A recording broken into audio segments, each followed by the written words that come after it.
menjelaskan tentang perubahan dalam bidang pertanian. Saya akan menjelaskan perubahan pertanian kopi di daerah Garut di Cikajang, Jawa Barat. Saya akan menjelaskan. Selama 10 tahun terakhir, pertanian kopi di Cikajang, Garut setelah mengalami perkembangan cukup besar. Awalnya petani masih memakai cara-cara tradisional, bibit lokal dan perawatan sederhana. Namun seiring meningkatnya permintaan kopi spesialty, petani mulai memakai varietas unggul, alat pasca panen lebih baik dan teknik budidaya modern. Selain itu, banyak koperasi dan pembeli langsung yang masuk membuat harga dan akses pasar semakin terbuka. Walaupun meningkat pesat, perubahan ini juga membawa beberapa tantangan seperti kebutuhan modal tinggi dan perubahan iklim yang makin terasa. Apakah ada pertanyaan? Ada, saya mau tanya, apa perubahan utama pada pertanian kopi di Cikajang, Garut dari tahun 2015 sampai 2025? Oke, saya akan menjawab pertanyaan dari Ayo. Perubahan utamanya adalah beralihnya sistem tani dari metode tradisional 2015 sampai 2017, penggunaan bibit unggul dan pelatihan budidaya 2018 sampai 2020, hingga penerapan teknologi pasca panen dan pemasaran digital 2021 sampai 2025. Dalam satu rangkaian, petani mengalami kenaikan kualitas biji, akses pasar lebih luas, tetapi biaya produksi juga meningkat karena alat dan pelatihan membutuhkan modal tambahan. Ada pertanyaan lagi? Gimana sih perubahan pertanian kopi ini terjadi dan bagaimana perkembangannya di antara 2015 sampai 2025? Perubahan ini terjadi di Cikajang, Garut Selatan yang dari tahun 2015 sampai ke tahun 2025 bergerak dari hanya menjual kopi gelondong ke pasar lokal menjadi produsen kopi spesialty yang dikirim ke Bandung, Jakarta hingga pasar internasional. Perubahan tahunan itu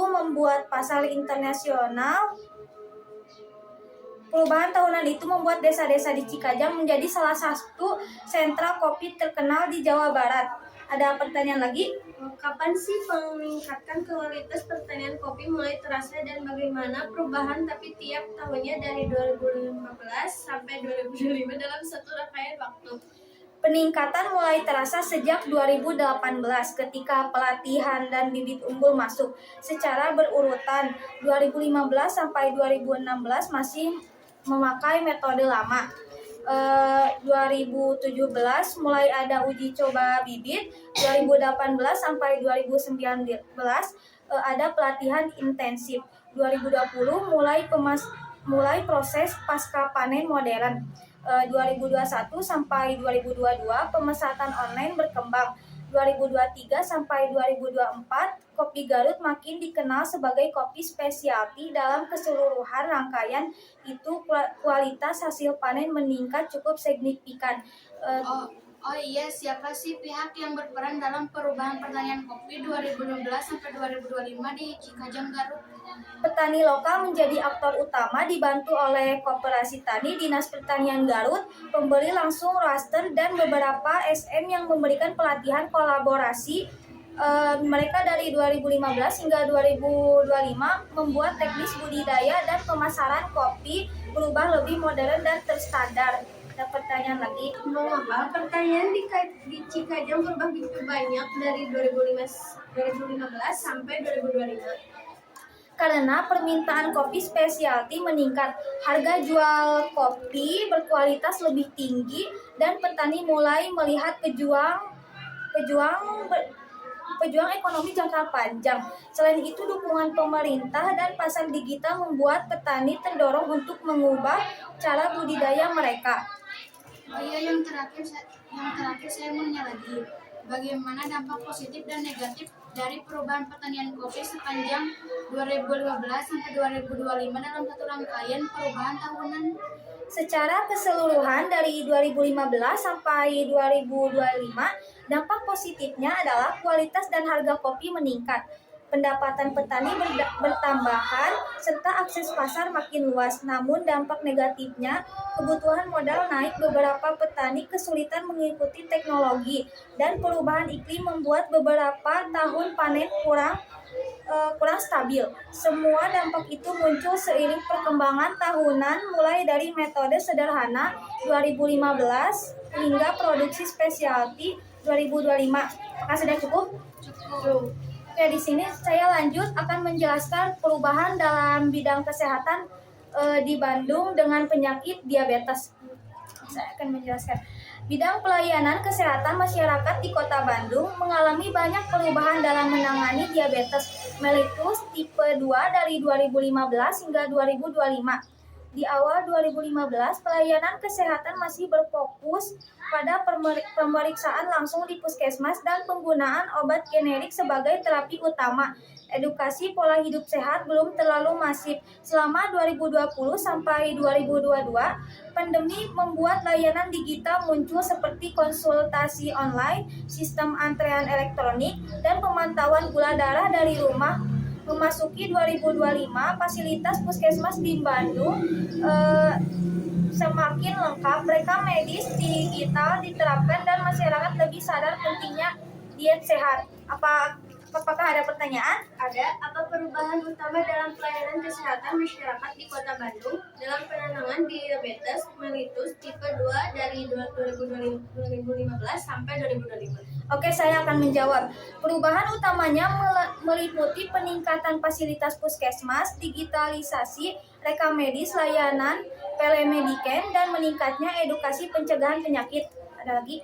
Dan siapa pihak yang berperan besar meningkatkan pelayanan penanganan diabetes di Bandung selama 2015 sampai 2025? Pemerintah Kota Bandung, tenaga media puskesmas, BPJS, kesehatan, dan komunitas kesehatan lokal. Lagi? Ada. Di mana peningkatan pelayanan diabetes paling terlihat di Kota Bandung selama 2015 sampai 2025? Peningkatan paling terlihat di puskesmas besar seperti Puskesmas Sukajadi, Puskesmas Kiara Condong, dan rumah sakit daerah yang mulai menerapkan layanan digital. Lalu kapan perubahan besar terjadi dalam pelayanan diabetes yang membuat layanan menjadi lebih cepat dan modern? Perubahan besar terjadi saat pandemi 2020 sampai 2022, ketika teknologi kesehatan mulai diterapkan secara luas dan layanan pemeriksaan menjadi berbasis digital. Ada lagi? Ada. Dan bagaimana perubahan cara pengobatan diabetes mellitus tipe 2 di Bandung dari 2015 sampai 2025, serta apa dampak positif dan negatif dari perubahan tersebut? Pada tahun 2015, pengobatan diabetes masih mengandalkan kontrol gula darah langsung di puskesmas, obat generik seperti metformin, dan edukasi sederhana. Pada 2025, pengobatan menjadi lebih modern melalui konsultasi online serta edukasi gizi berbasis aplikasi. Dampak positifnya, pengobatan lebih cepat, akses layanan lebih mudah, pasien lebih memahami pola hidup sehat. Dan dampak negatifnya, tidak semua warga memiliki alat digital, ketergantungan teknologi mengurangi kunjungan langsung, dan biaya alat medis modern masih cukup tinggi. Perubahan pentingnya, layanan kesehatan makin digital dan cepat. Edukasi diabetes meningkat lewat aplikasi. Pengobatan lebih modern dibanding 2015. Puskesmas Bandung semakin lengkap. Fokus bergeser dari pengobatan dan pencegahan. Ada lagi? Dan yang terakhir, mengapa layanan kesehatan untuk penanganan diabetes di Kota Bandung mengalami banyak perubahan dari tahun 2015 sampai hingga 2025? Oke, saya akan menjawab pertanyaan yang terakhir. Perubahan terjadi karena jumlah penderita diabetes terus meningkat setiap tahun, sehingga pelayanan kesehatan harus menjadi lebih cepat, tepat, dan efisien. Selain itu, perkembangan teknologi menuntut fasilitas kesehatan untuk beradaptasi dengan sistem digital seperti rekam medis, elektronik, telekonsultasi, dan alat pemantau gula darah modern. Pemerintah juga mulai fokus pada pencegahan penyakit kronis agar biaya kesehatan jangka panjang berkurang dan kualitas hidup masyarakatnya meningkat. Sekian dari topik dari saya. A few moments later. Balik lagi dalam materi perubahan dalam bidang pertanian yang akan disampaikan oleh Dewi dengan topik yang berbeda. Di sini saya akan menjelaskan tentang topik perubahan pertanian padi di Kabupaten Karawang, Jawa Barat. Di sini saya akan menjelaskan. Pada tahun 2015, petani di Karawang masih banyak menggunakan cara tradisional seperti tanam pindah manual dan pemupukan yang belum terukur. Mulai 2016 sampai 2017, petani mulai memperbaiki pola tanam dengan sistem jajar legowo dan menggunakan benih unggul. Tahun 2018 sampai 2020 terjadi peningkatan teknologi seperti rice transplanter dan combine harvester untuk mempercepat tanam dan panen. Pada 2021 sampai 2023, petani menghadapi perubahan cuaca dan hama, sehingga mulai memakai pestisida lebih terkontrol serta teknologi cek air dan cek cuaca. Tahun 2024 dilakukan perbaikan kesuburan tanah. Dan pada tahun 2025 beberapa kelompok tani mulai menerapkan smart farming sederhana seperti aplikasi pemantauan tanaman, sensor tanah sederhana, dan pencatatan digital hasil panen. Perubahan ini membuat pertanian padi di Karawang lebih modern, produktif, dan efisien. Apakah ada pertanyaan? Oke, saya ada pertanyaan. Apa sih perubahan utama yang terjadi pada pertanian padi di Karawang dari tahun 2015 sampai 2025? Oke, saya akan menjawab pertanyaan dari Novia. Perubahan utamanya adalah peralihan dari cara tanam tradisional menuju pertanian modern dari smart farming, termasuk penggunaan mesin tanam, mesin panen, varietas padi unggul, rehabilitas tanah, hingga pemakaian aplikasi pertanian pada tahun 2025. Apakah ada lagi? Siapa pihak yang paling berperan dalam mendukung modernisasi pertanian padi di Karawang selama 2015 sampai 2025? Oke, saya akan menjawab pertanyaan dari Ayul. Pihak yang paling berperan adalah para petani, kelompok tani, dan pemerintah daerah yang memberi bantuan alat mesin pertanian, benih unggul, serta pelatihan selama periode 2015 sampai 2025. Oke, kapan sih penggunaan mesin pertanian mulai berkembang pesat di Karawang? Oke, saya akan menjawab. Penggunaan mesin pertanian mulai berkembang pesat sejak 2018. Rice transplanter meningkat pada 2020, combine harvester dan merata di lebih dari separuh petani pada 2024. Di mana modernisasi pertanian paling terlihat dalam wilayah Kabupaten Karawang? Oke, saya akan menjawab.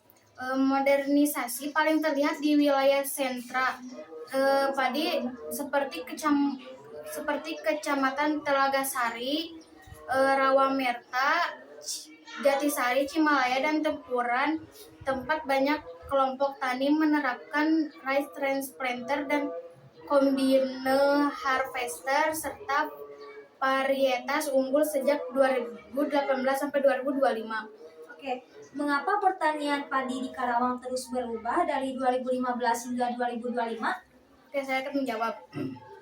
Karena petani ingin meningkatkan hasil panen, mengatasi perubahan iklim, mengurangi serangan hama, memperbaiki kualitas tanah, dan mengikuti perkembangan teknologi pertanian.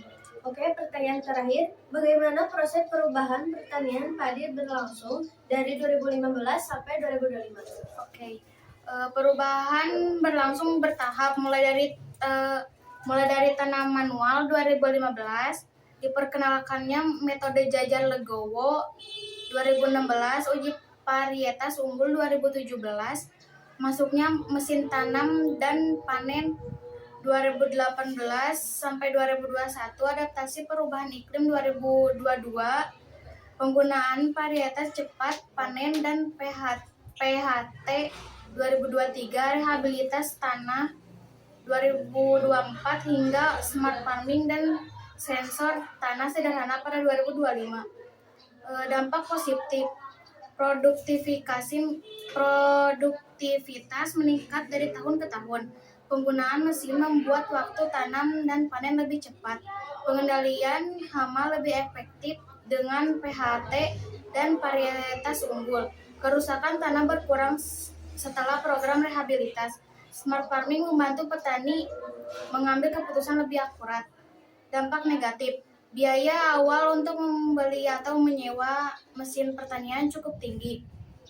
Petani yang belum terbiasa teknologi membutuhkan waktu untuk beradaptasi. Ketergantungan pada alat dan aplikasi dapat menyulitkan petani di daerah terpencil.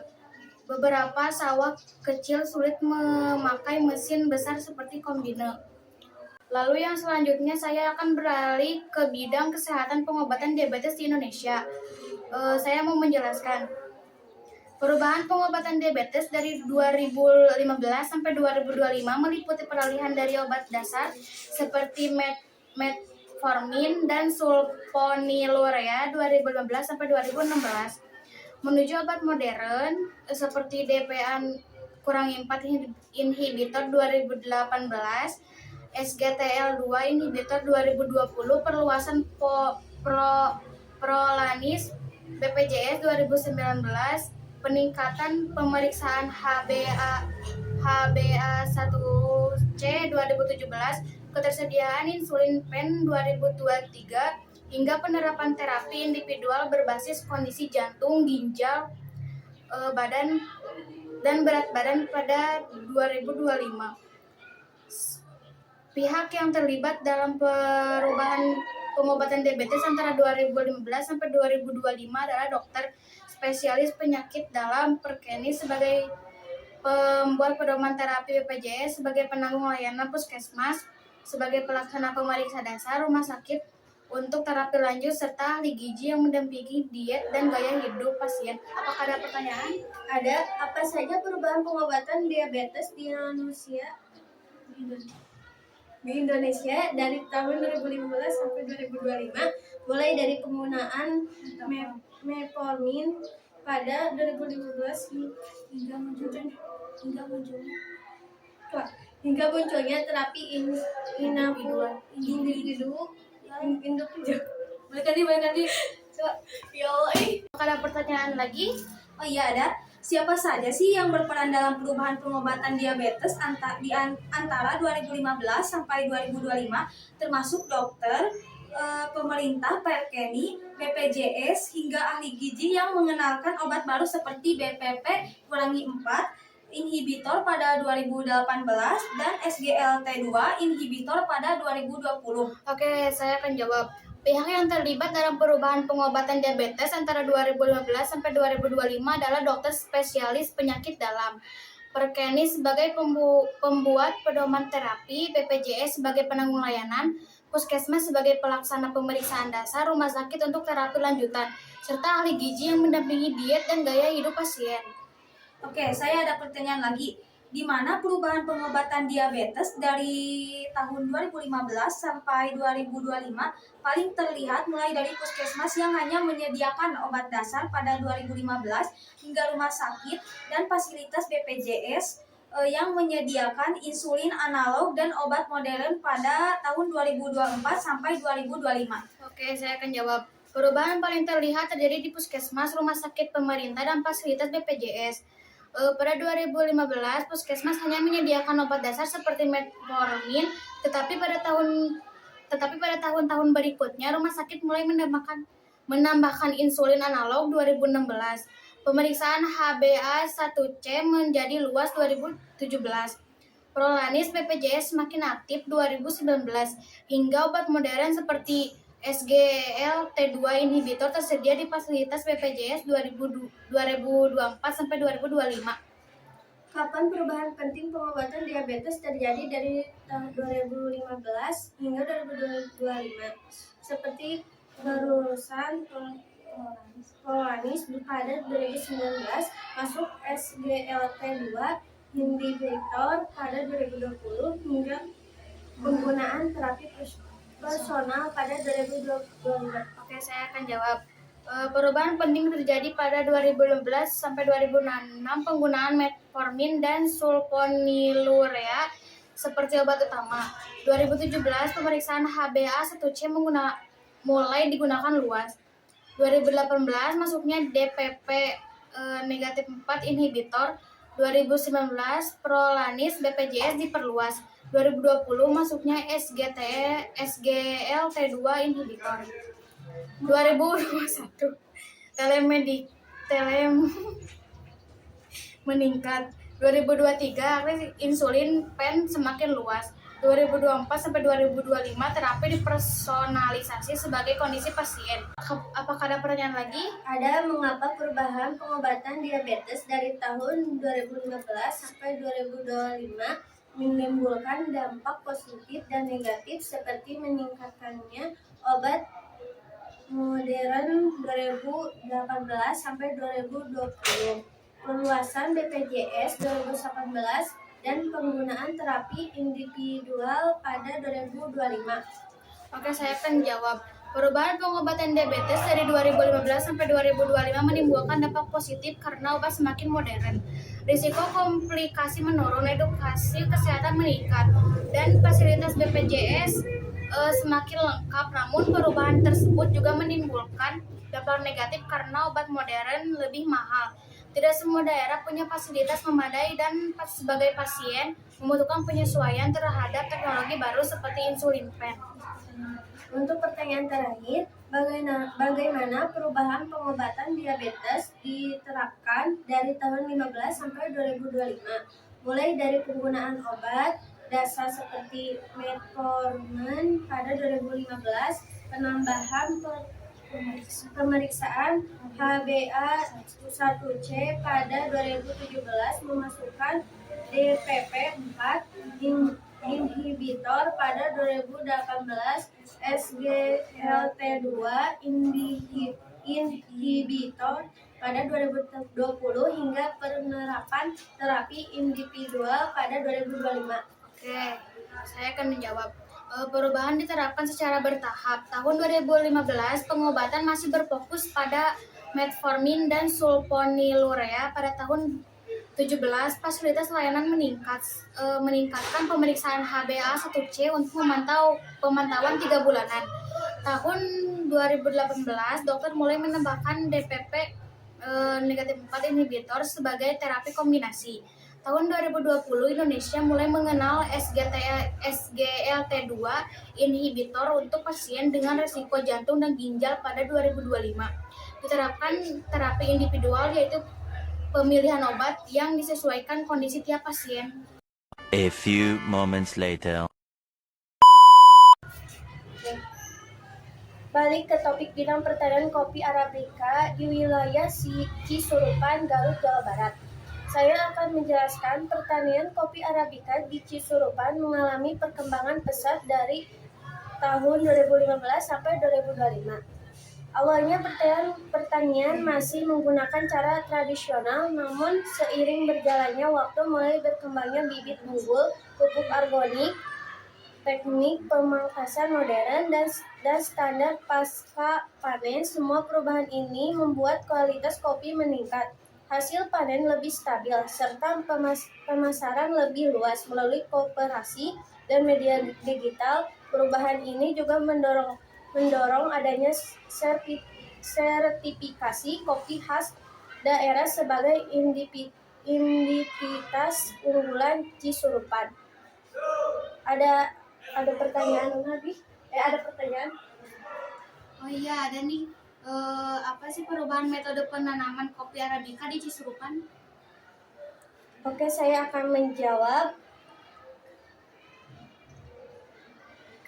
Penggunaan bibit unggul, pupuk organik, dan teknik pemangkasan modern. Dan di mana peningkatan produksi kopi Arabica paling berkembang? Di lereng Gunung Papandayan, Cisurupan, Garut. Lalu kapan proses pasca panen waset proses mulai diterapkan? Koperasi petani lokal dan UMKM daerah. Lalu kapan proses pasca panen waset proses mulai diterapkan? Di tahun 2022. Oke, siapa pihak yang membantu pemasaran kopi daerah? Koperasi petani lokal dan UMKM daerah. Mengapa pertanian kopi Arabica di Cisurupan mengalami perubahan penting dari tahun 2015 sampai 2025? Karena pada tahun 2016 mulai digunakan bibit unggul, tahun 2017 diberikan pelatihan pupuk organik, tahun 2018 diterapkan teknik pemangkasan modern, dan pada 2022 diberlakukan standar pasca panen yang meningkatkan kualitas kopi. Ada lagi? Oke, yang terakhir, bagaimana perubahan pertanian kopi Arabica dari tahun 2015 sampai 2025? 2015 tradisional, 2016 bibit unggul, 2017 pupuk organik, 2018 tumpang sari, 2018 pemangkasan modern, 2020 alat pengiring, 2002 hiji koperasi pemasaran, 2022 pasca panen standar, 2023 kualitas stabil, 2024 pemasaran digital, 2025 dorongan sertifikasi. Lalu yang selanjutnya saya akan balik ke topik bidang kesehatan.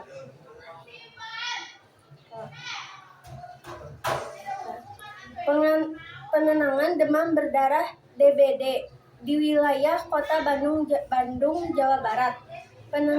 Penanganan DBD di Bandung meningkatkan secara bertahap dari 2015 hingga 2025. Pada awalnya fokus hanya pada fogging dan obat penurun panas, tetapi tahun-tahun berikutnya mulai muncul edukasi 3M yang lebih luas, rapid test di puskesmas untuk mempercepat diagnosis vaksinasi DBD hingga sistem deteksi dini yang mempermudah penanganan cepat. Rumah sakit pun menyediakan ruang observasi khusus dan masyarakat semakin aktif menjaga kebersihan untuk mencegah penyebaran nyamuk. Dengan perubahan ini, penanganan DBD menjadi lebih cepat, efektif, dan terarah.